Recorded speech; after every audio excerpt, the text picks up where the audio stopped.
শিরিনের বাড়িতে পুলিশ। মাঝরাতে প্রমাণ খুঁজতে গিয়ে চরম বিপদ।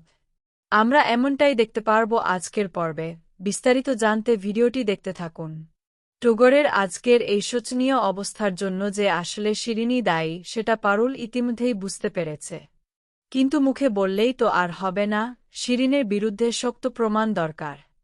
তাই পারুল পরিকল্পনা করে যে করেই হোক শিরিনের বাড়িতে ঢুকে সমস্ত প্রমাণ জোগাড় করতে হবে। কিন্তু সবচেয়ে বড় বাধা ছিল শিরিনের ফোনটি হাতে পাওয়া, যা ছাড়া আসল সত্য ফাঁস করা অসম্ভব ছিল। এই সমস্যার সমাধানে পারুলের মাথায় একটা দারুণ বুদ্ধি খেলে যায়।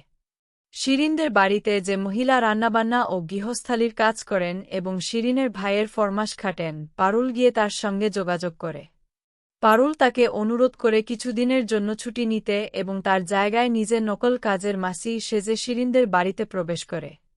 ছদ্মবেশে বাড়ির সবার নজর এড়িয়ে পারুল নিজের মিশন শুরু করে দেয়। ছদ্মবেশ নিয়ে শিরিনদের বাড়িতে ঢোকার পর সবকিছু পারুলের পরিকল্পনা মতোই চলছিল।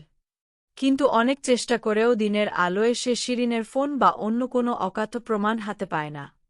দিনের বেলা বাড়ির সবার উপস্থিতিতে কাজটা করা একটাই ঝুঁকিপূর্ণ ছিল যে পারুল বাধ্য হয়ে সেই সময়ের মতো হাল ছাড়ে।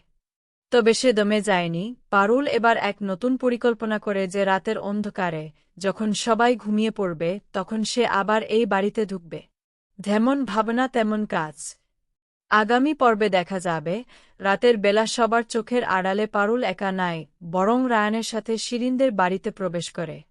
কিন্তু দুর্ভাগ্যবশত শিরিন টের পেয়ে যায় যে বাড়িতে কেউ ঢুকেছে। চোর ঢুকেছে সন্দেহে শিরিন আর দেরি না করে সরাসরি পুলিশে খবর দিয়ে দেয়। পুলিশ ডাকার কথা জানতে পেরেই রায়ান ও পারুল চরম দুশ্চিন্তায় পড়ে যায় যে তারা এখন কিভাবে এই বিপদ থেকে উদ্ধার পাবে। কিছুক্ষণের মধ্যেই পুলিশ শিরিনদের বাড়িতে চলে আসে এবং চারদিকের সমস্ত ঘর ও আনাচকানাচ তল্লাশি করতে শুরু করে। একদিকে যখন পুলিশ তাদের খুঁজছে, ঠিক তখনই পারুল অত্যন্ত সাহসিকতার সাথে শিরিনের ফোন থেকে দরকারি সব তথ্য ও প্রমাণ নিজের ফোনে ট্রান্সফার করতে ব্যস্ত থাকে। পরিস্থিতি হাতের বাইরে চলে যাচ্ছে দেখে রায়ান বুদ্ধি খাটায় এবং পারুলকে বলে যে এই মুহূর্তে জানালা ভেঙে পালানো ছাড়া আর কোনো উপায় নেই। শেষমেশ পুলিশ তাদের ধরার আগেই রায়ান ও পারুল জানালার কাছ ভেঙে সেখান থেকে অক্ষত অবস্থায় পালিয়ে যেতে সফল হয়।